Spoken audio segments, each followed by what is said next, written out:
My name is Laura, and I'm 32 years old. I have been married for 3 years to my husband Nick, who is the same age as me.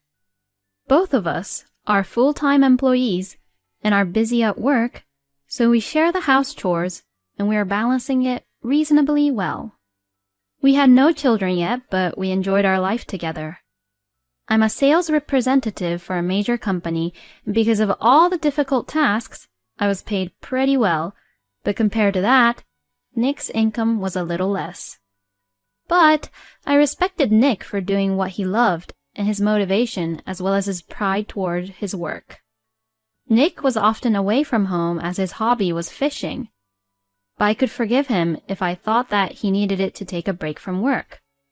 I had no complaints about the fact that we kept our savings account separate, and I was responsible for all living expenses except for the rent, which we split equally.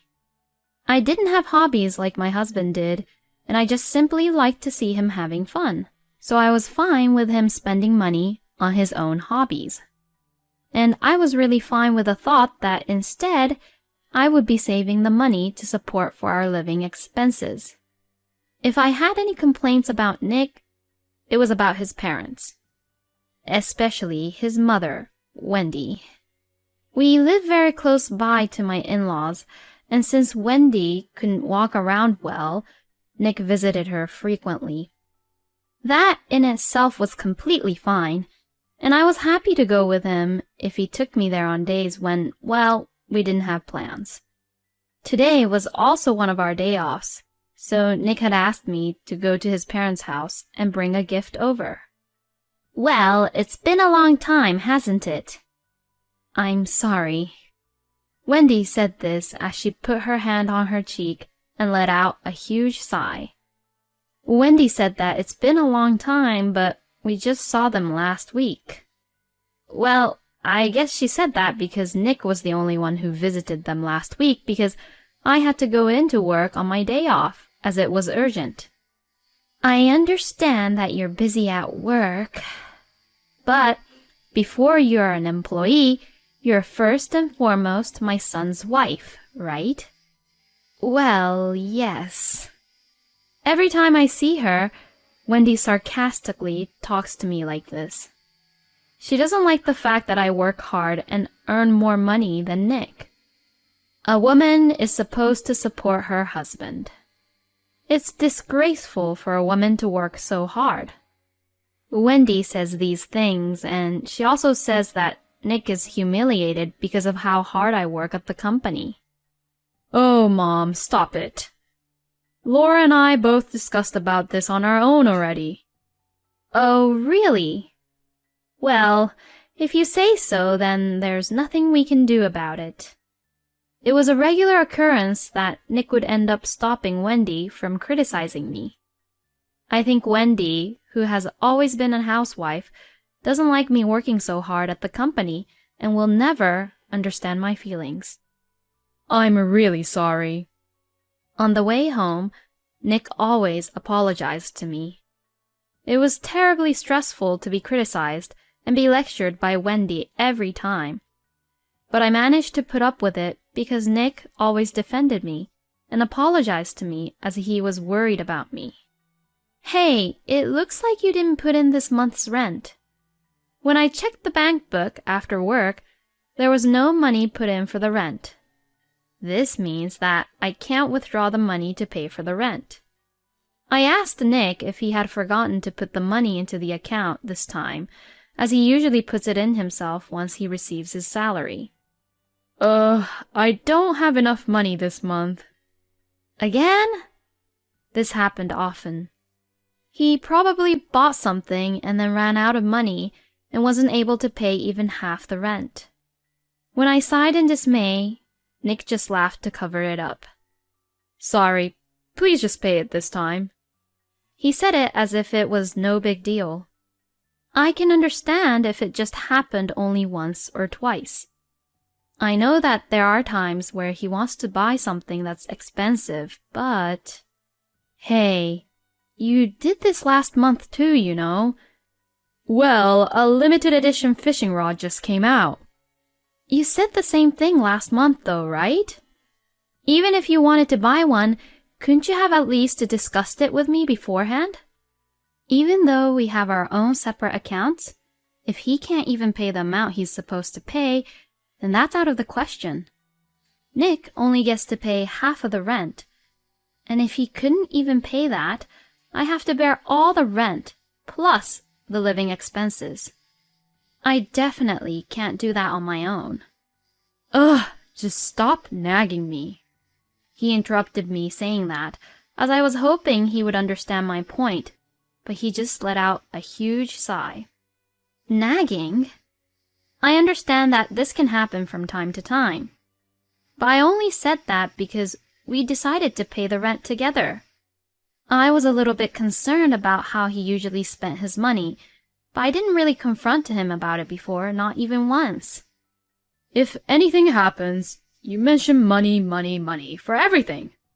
Aren't you too obsessed with money, Laura? I was so shocked when he said that to me. How can you say that? But we can't live here if we don't pay the rent, right? Talking about money all the time is disgraceful. What? Disgraceful? That's what Nick had said to me. Why would he say such a thing? I knew that Nick didn't care much about money, and that was one of the parts I liked about him. So, even if he didn't save much money, I thought that it was fine if I saved money instead, and I thought that it was completely fine if I was the one who was managing the family finances. And to him, that's a disgrace. Seeing me not saying anything, I guess Nick thought that I couldn't say anything back to him, and he let out a sigh while saying this. I mean, I knew you were like that for a while, but like my mom says, women are usually supposed to stay at home and support their husbands. What? If you don't support me for being your husband a little, you're the one who's going to be embarrassed later on, okay? As Nick says that, he looks down at his phone. I had nothing more I could say to him. Nick had always apologized to me that Wendy's thoughts were old-fashioned and that she didn't understand me. But in the end, it all comes down to that idea? What does my husband mean by supporting him for being my husband? Is it to support the family finances silently? I'm home. Welcome home. I came home late one day because of work, and Wendy had welcomed me back home. What? Wendy? I didn't hear that she'd be coming over. I looked at her all confused as she took my bag and went inside the living room. I was speechless after seeing the living room. What's this? The living room was so crammed with cardboard boxes and packages that were not there in the morning, and I couldn't step around anywhere. Not only my mother-in-law, but also my father-in-law were there. My husband was laughing goofily watching the TV and drinking beer. Hey, what's this all about? Don't talk in a loud voice. Hey, what is this? I was confused and Nick frowned. My mom and dad moved in today. They moved in? To our house? I had never heard about anyone moving in, and Nick didn't even mention anything about this in the morning either. My mother-in-law, without any care in the world, is smiling and began to unpack her stuff. Hey, I didn't hear anything about them moving in with us. Mom can't walk well anymore. I mean, she can still walk a little bit, but it's hard to make a living for her on her own, isn't it? But we have an extra room at our house anyways, so it's okay. It would be better for you to live with Mom too, so this shouldn't be a burden for you. Yes, I'll help you out with the housework, and it's better for you because you're always busy with work. I guess they all really don't care about me anymore. I told my husband that I didn't want to live with them, but he didn't seem to listen to me at all, and more than anything, seeing Nick being like this, I almost began to cry. We went through the trouble of renting a larger house in order to have more room for our baby in the future, but I had never thought that our family would grow in this way. The days living with Nick's parents were hell. Nick's parents, who had taken over the room I had left empty for our future baby, walked around the house like they owned the place. My favorite sofa and dining table were no longer available for me to use. I was told that wives are to do her chores and are not even allowed to sit down. The only time I could sit down was when everyone was asleep and I was alone. Eating the leftovers all alone brought tears to my eyes every day.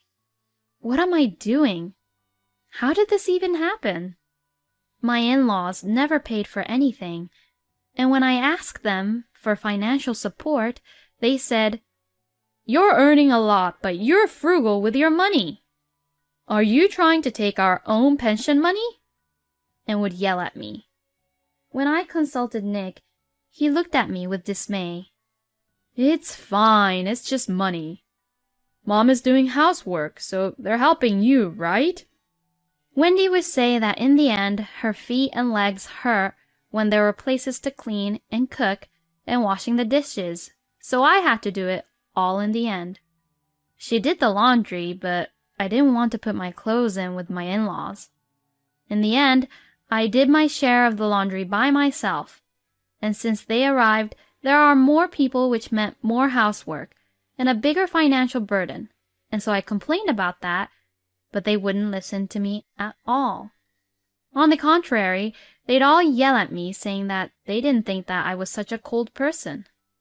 What the hell? If you have a problem, then get out!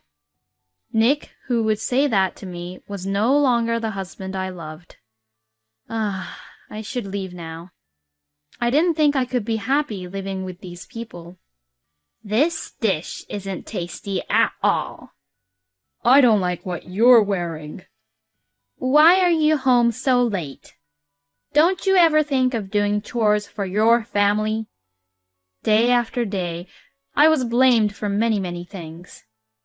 I got used to seeing meals thrown away without being touched, and personal belongings that had been in my room somehow ending up in the garbage before I knew it. I was so numb that I didn't think anything of it anymore. This month's living expenses. You're still talking about that? You earn a lot, so you should do it. But my credit card is also being used without my permission, right? Is this all because of you, Wendy? I only borrowed a little. I'll pay you back someday. Wendy snickered when I showed her the detailed statement. I don't know what she spent on, but how could she spend nearly $5,000 in 1 month? Well, Wendy did admit to using my credit card without any permission. And even if she didn't, there are a lot of branded goods in her room that she obviously bought with my credit card, so I guess she couldn't get away with it. Nick knew about this, but he didn't say anything. He no longer does the house chores that we shared to do when we lived together, and he doesn't even want to look at me. But I won't let that happen forever. That's enough. The next day, after my lawyer called me and told me that, I told the company that I would take a paid leave, and after I left the house, I returned with the movers and their truck. What about work? Wendy, who was the only one left at home when I returned, asked me curiously. She looked at me and at the movers who were behind me and looked confused. Excuse me, but we might be a little noisy. Huh? Who are those people? Well then, please start your work. Ignoring Wendy, I told the 3 staffs from the moving company who were behind me. I walked past Wendy, who was taken aback by what was happening, and led them to my room. Please take everything out of here. All right. I watched them with a refreshed feeling as the 3 of them quickly packed up my stuff and carried them out of the house. If only I had decided to leave earlier, I would have been out of this hellhole by now. Hey, what are you doing? I won't let you get away with this. Wendy was yelling at me, but when I ignored her, she started to call someone. It could have been Nick or my father-in-law, or both. I don't mind if she calls them, though. I'm sure it will all be over by the time they get back here. Wendy complained and tried to get the movers to stop, but of course, she couldn't stop them. Oh, sorry, this is the last one. After they had moved out most of my things in the room, I asked for one last thing to be moved and turned to Wendy, who had been nagging me the whole time. I'm leaving. Huh? Will you please give this to Nick? Just as I was about to hand the envelope to Wendy, the front door opened. I saw Nick, who had rushed in. As I had expected, Nick had returned after all the moving work was done. The movers had completed their work in just half an hour. What the hell? Nick looked at my empty room and was speechless, and then he glared at me. What the hell do you think you're doing? Well, you came just in time. I'll just give this to you. Ignoring Nick's angry face, I smiled and handed him the envelope. My husband was taken aback, and when he saw what was inside the envelope, he was so shocked. Divorce papers? What? Wendy also rushed to look at what was in Nick's hand. What are you doing? How dare you give my son the divorce papers? It is what it is. Let's get a divorce, okay? My son married a terrible woman like you. So it's your duty to be grateful of him and serve his family. The movers who were waiting looked startled by Wendy's insults. Seeing such reaction from a third party who wasn't a part of the family, I was fully convinced that Wendy's behavior was abnormal. I'm not wrong that this isn't normal. You told me to leave if I had a problem with this, didn't you? I didn't mean it. Nick stammers. I guess he didn't really think that I would leave. And he probably didn't even imagine that I had the guts and that I would leave him. Did you really think that I would obey everything you say? Well, that's... I have plenty to complain about. So as you wished, I'm going to leave. I'm not stupid enough to put up with this and keep on staying here. I said this to Nick, who looked stunned, and finally left the house with the movers. I apologized for causing such a commotion to the movers, and they laughed and said, We know what's going on, so it's not a problem. They all said gently, We all know how hard it was for you, and comforted me. The tears I had been trying to hold back began to well up. I was scared. I was sad, and I was frustrated. But I was able to finally leave like this. I was proud of myself. Afterwards, I officially asked for a divorce through my lawyer. If you have a problem, then get out. After I was told that by Nick, I secretly prepared and planned for the divorce. I had consulted a lawyer and gathered evidence of the reasons for the divorce. I recorded all of Wendy's and Nick's complaints and criticism towards me, and recorded all of the dishes and personal belongings that were unreasonably thrown away. My lawyer told me that I had gathered enough evidence, so I immediately began to proceed the plan. I had already signed a contract for the house I was moving to, and all I had to do was move my stuff into it. I laughed at the thought of only a few cardboard boxes of my belongings, but I was excited at the thought of being able to live freely and being surrounded by the things I love from now on. I've given up my favorite sofa and dining table because I left them behind, but I can start over and eventually find my favorite furnitures again. My lawyer told me that Nick was being too stubborn and wouldn't agree to the divorce. I also heard that Nick and Wendy once stormed into the lawyer's office demanding to know my whereabouts. They also tried to wait for me in front of my office, but everyone at work who knew what was going on took care of me, and I was able to avoid running into each other with them. The things Nick and his parents said and did that I collected as evidence were so horrible. And if the case went to court, we definitely had an advantage. I heard that Nick had been complaining for a divorce settlement, but when he was told that a trial would cost him even more money, he reluctantly agreed to the divorce. I also demanded that Wendy return the money she spent with my credit card, as well as the alimony. Wendy was very much against the idea of paying the alimony, but I have proof on how she used my credit card without any of my permission.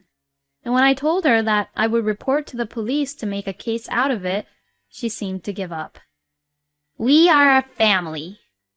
Wendy seemed to be saying that until the end, but what she meant by family was Nick, her husband, and herself.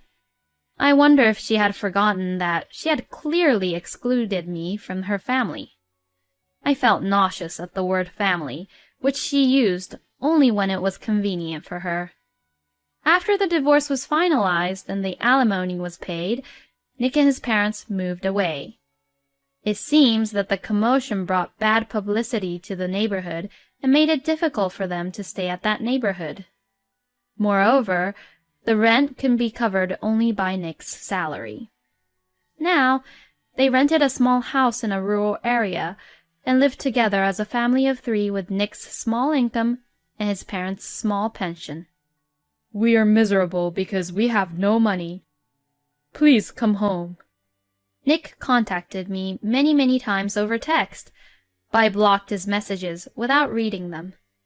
As for me, I'm finally living a happy life surrounded by the things I love and working at a job which I love. I don't have to worry about people throwing things away without my permission. I don't have to worry about people always complaining about me. It really is a comfortable life. There is a colleague at work whom I am interested in. We are both busy, but he's kind enough to say that we should go at our own pace. I know I've made many mistakes previously, so it's okay to take my time. Because he understands that, he says that he'll wait until I could trust him. We are both independent and are able to support each other. I will live my life with a person like him because I know that we both can have a good, happy life with each other.